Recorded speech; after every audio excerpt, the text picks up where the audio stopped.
The live TV, सच सबसे आगे। नमस्कार, द लाइव टीवी आप देख रहे हैं, आपके साथ मैं हूं आदित्य कुमार। राहुल गांधी को लेकर एक और चर्चा चल पड़ी है। अब पूरे राजनीतिक गलियारों में इस बात की चर्चा हो रही है कि जिस राहुल गांधी की राजनीति को खत्म करने के लिए भारतीय जनता पार्टी पूरी तरीके से लगी हुई थी, यहां तक कि विधायक उस मानहानि के मामले को लेकर राहुल गांधी की सदस्यता के पीछे पड़ गए थे। राहुल गांधी की सदस्यता चली भी गई थी, उसके बाद फिर वापस आ गई। जब मामला सुप्रीम कोर्ट तक पहुंचा, सुप्रीम कोर्ट ने सीधे तौर पर उस सजा पर रोक लगा दी जो 2 साल की अधिकतम सजा किसी मानहानि के मामले में होती है। वो सजा राहुल गांधी को सुनाई गई थी।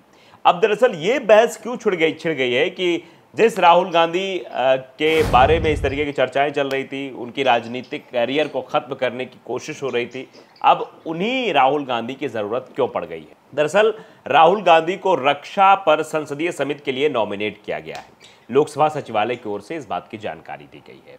अब इसी बात को लेकर तरह तरह के ट्वीट्स, तरह तरह के रिएक्शन सामने आ रहे हैं और कहा भी जा रहा है कि राहुल गांधी की ज़रूरत आखिरकार पड़ ही गई, इसीलिए राहुल गांधी का नाम नॉमिनेट किया गया है रक्षा पर संसदीय समिति जो बन रही उसमें। तो अब इसको लेकर चर्चा भी जोर शोर से हो रही, बातें भी जोर शोर से हो रही हैं।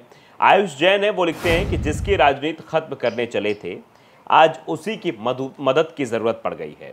राहुल गांधी को रक्षा पर संसदीय समिति के लिए किया गया नॉमिनेट, लोकसभा सचिवालय की ओर से दी गई जानकारी। यानी लोकसभा सचिवालय की ओर से जानकारी आ रही है, उसके बाद चीज़ें की गई है। एक ट्वीट और भटिंडा कांग्रेस सेवा दल की तरफ से ट्वीट किया गया है। लिखा है, सच, त्याग, तपस्या और मेहनत का नतीजा। यानी सच, त्याग, तपस्या का ये नतीजा है। मोदी जी जिस राहुल गांधी की राजनीति खत्म करने चले थे, आज उसी की मदद की ज़रूरत पड़ गई। राहुल गांधी को रक्षा पर संसदीय समिति के लिए किया गया नॉमिनेट, लोकसभा सचिवालय की ओर से दी गई जानकारी।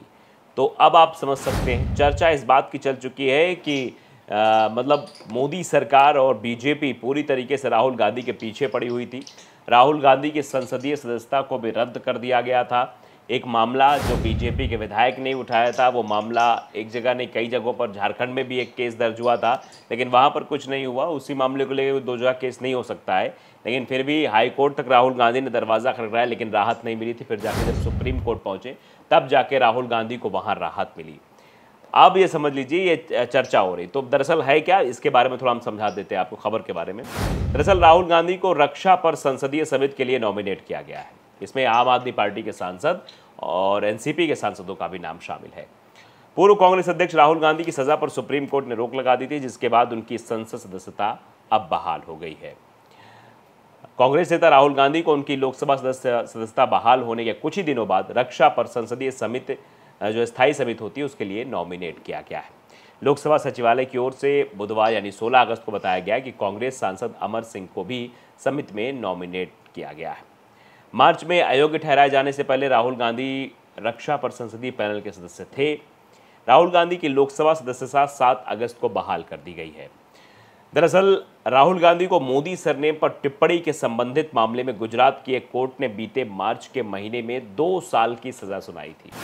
यानी किसी मानहानि के मामले में 2 साल अधिकतम सजा मानी जाती है, वो अधिकतम सजा राहुल गांधी को दी गई थी।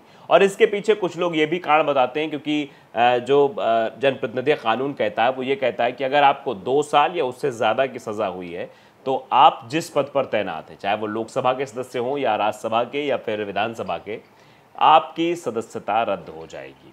आपकी सदस्यता मतलब तुरंत रद्द हो जाएगा। आप विधायक या विधान परिषद सदस्य या लोकसभा या राज्यसभा सदस्य नहीं रह जाएंगे। और फिर आने वाले 8 सालों तक आप किसी भी प्रकार का कोई जनप्रतिनिधि यानी कोई चुनाव नहीं लड़ पाएंगे।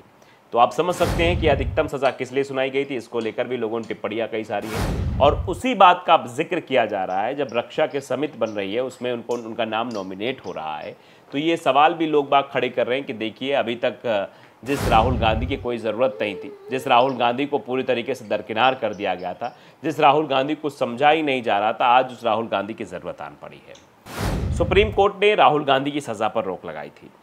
कांग्रेस नेता ने कर्नाटक में 2019 में एक रैली में कहा था कि सभी चोरों का एक ही सरनेम मोदी कैसे हो सकता है। 2 साल और उससे अधिक की सज़ा मिलने पर सांसद अयोग्य घोषित हो जाते हैं। इस मामले में सुप्रीम कोर्ट ने 4 अगस्त को राहुल गांधी को बड़ी राहत देते हुए उनकी सज़ा पर रोक लगा दी थी। वो लोकसभा में वायनाड का प्रतिनिधित्व करते हैं। वो वायनाड से सांसद थे, अमेठी से भी लड़े थे, लेकिन अमेठी 2019 में अमेठी लोकसभा क्षेत्र से वो चुनाव हार गए। वायनाड से वो भारी मतों से जीते थे, तो वायनाड के सांसद थे, लेकिन उनकी सदस्यता रद्द कर दी गई थी। अब फिर बहाल हो गए, तो फिर से वो वायनाड के सांसद थे। राहुल गांधी ने सदस्यता बहाल होने के बाद संसद के मानसून सत्र में भी हिस्सा लिया था, जो कि 11 अगस्त तक चला। लोकसभा सचिवालय की ओर से कहा गया कि आम आदमी पार्टी के नवनिर्वाचित लोकसभा सदस्य सुशील कुमार रिंकू को कृषि, पशुपालन और फूड प्रोसेसिंग समिति के लिए नामित किया गया है। सुशील कुमार रिंकू ने हाल ही में जालंधर लोकसभा उपचुनाव जीता था और वे लोकसभा में आपके एकमात्र सदस्य हैं। एनसीपी के फैजल पी मोहम्मद, जिनकी लोकसभा सदस्यता मार्च में बहाल हुई थी, उन्हें उपभोक्ता मामले, भोजन और सार्वजनिक वितरण समिति के लिए भी नामित किया गया है। तो ये वो नाम है जो अब सरकार के साथ मिलकर काम करेंगे, कहा जा रहा है। और इसको लेकर अब लोगों के रिएक्शंस भी क्या कुछ आ रहे हैं। आयुष जैन ने जब ये ट्वीट किया तो उसके बाद लोगों का इस पर क्या कुछ कहना था वो जानना भी ज़रूरी है। प्रवीण झा लिखते हैं, बस यही तक, पीएम बनने का सपना छोड़ दें। मतलब कटाक्ष भी किया जा रहा है कि बस यहीं तक है, कुछ आगे नहीं होने वाला। वैसे राहुल गांधी ने जब भारत जोड़ो यात्रा की थी तब भी उन पर सवाल खड़े किए गए थे। राहुल गांधी जब पहली बार सांसद बने थे तब भी सवाल खड़े किए गए थे। राहुल गांधी ने जब गठबंधन बनाया था तब भी सवाल खड़े किए गए थे। हिमाचल प्रदेश में चुनाव हो रहा था और राहुल गांधी भारत जोड़ो यात्रा कर रहे थे, तब भी सवाल उठा था कि राहुल गांधी क्यों नहीं पहुंचे। फिर उसके बाद कर्नाटक में विधानसभा चुनाव हुए तो कर्नाटक में भी सवाल कर लिए गए कि राहुल गांधी क्यों कर्नाटक में चुनाव प्रचार के लिए नहीं पहुंचे।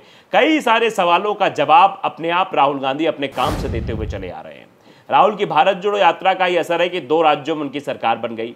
राहुल गांधी की भारत जोड़ो यात्रा का ही असर है कि चुपचाप वो चलते रहे, 3500 किलोमीटर से ज़्यादा का सफर तय किया और लोग उनके साथ जुड़ते गए और लोगों की जो मेंटालिटी उनके प्रति, उसमें भी सकारात्मक ऊर्जा देखने को मिली, सकारात्मक बातें देखने को मिली। चाहे वो बाबा रामदेव की बात कर ले या फिर अन्य लोग जो राहुल गांधी खिलाफत करते थे, वो भी राहुल गांधी की लीडरशिप को समझने लगे।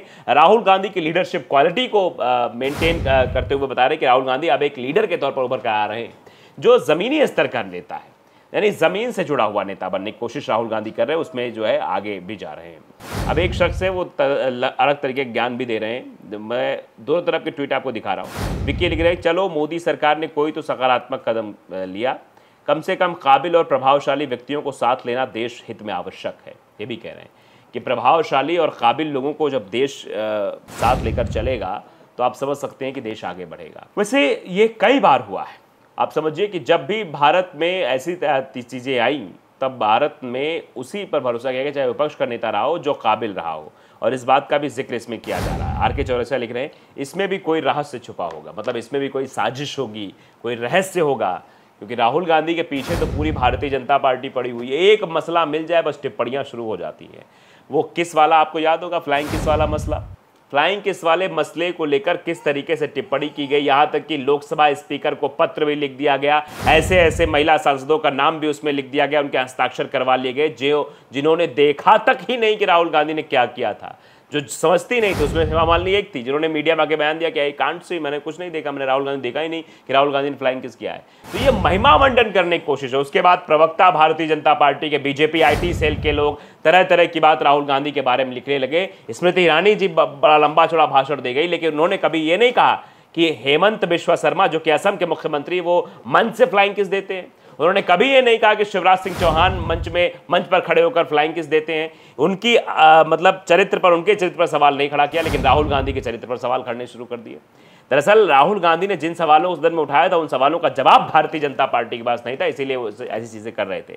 अब चूंकि ये चर्चा चल रही है, अब तरह तरह की बातें इसमें निकल आएंगी, ऐसा नहीं होता, सबको शामिल किया जाता है, राहुल गांधी को स्पेशल नहीं है, लेकिन शामिल किया गया, तो इसको लेकर जश्न का माहौल भी कांग्रेसी कार्यकर्ताओं के अंदर दिखाई दे रहा है। इसीलिए कह रहे हैं कि जिनकी राजनीति खत्म करने चले थे, आज उन्हीं को एक्सेप्ट करना पड़ रहा है। तो द लाइव टीवी को अगर आपने सब्सक्राइब नहीं किया, जरूर करिए, बेल आइकन दबाइए ताकि सच खबर आप तक पहुंचती रहे।